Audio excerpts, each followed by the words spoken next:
Welcome to my channel. My name is Alex and I travel full-time with my cat and my FJ Cruiser. Sometimes we take the travel trailer with us, other times all we've got is our overlanding setup.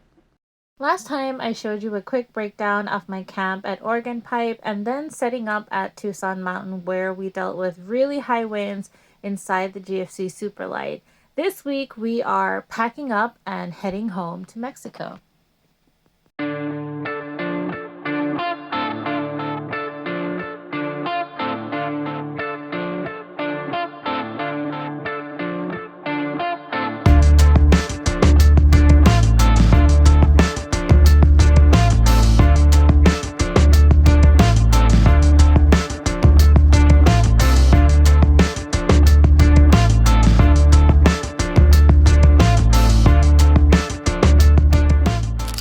I was really happy to discover that none of my camping gear had suffered any damage, which is great because camping gear is expensive.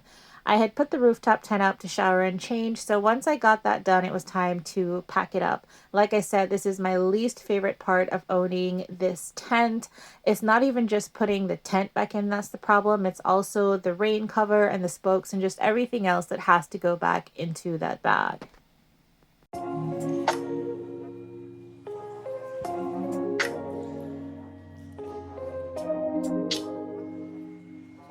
I get tons of questions about my Lego Baloo, so I just wanted to show how easy and mess-free it is to empty the waste inside, especially if you use kitty litter like I do. I then wipe the whole thing down. Even though there's a bag in use, I am a huge germaphobe if you haven't figured that out already, so I tend to just disinfect everything.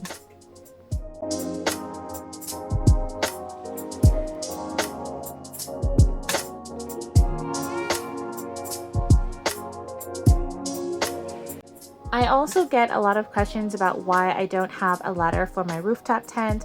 When I bought this GFC Superlite, a ladder was not available with the unit. They did make one available afterwards, but I wanted to see whether or not I really needed it because I felt like I could just climb up on the spare tire. So far that has worked well for me, even with my cat and all the things I have to pack for him.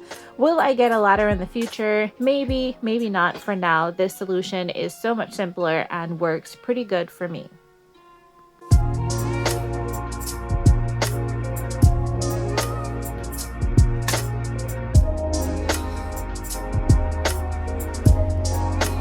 I originally planned on putting Shadow back in the truck, but he was in a really good mood this morning, so I decided to leave him outside while I packed up the rooftop tent and finished putting all our things away so that we could hit the road to Mexico.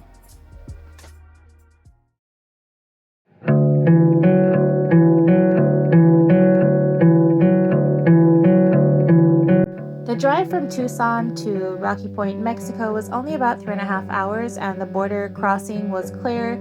Crossing into Mexico on a Sunday is a great idea because most people are actually trying to leave, so you have the shorter line. I then got my bike out of the camper so that Shadow doesn't topple it over onto himself. I then refilled the water jug that I usually take camping with me, just so I never have to do it when I do want to take it camping. This is the water filtration system I've spoken about in my newsletter.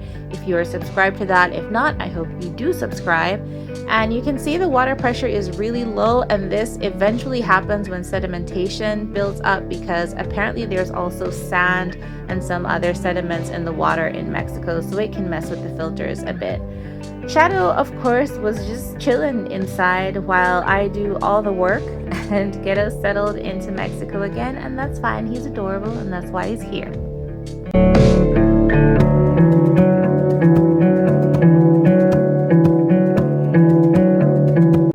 In the next video, we say goodbye to Mexico, which was my home for half a year, and start prepping for our return to the United States.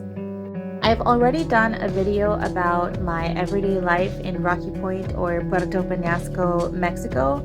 In the next video, I'm going to talk a little bit more about things I liked and disliked about living in the area while I prep to leave, and why, even though I cannot resist coming back here, I'm actually back here right now editing this video, I'm still not sure that this is where I want to call my residence for half the year.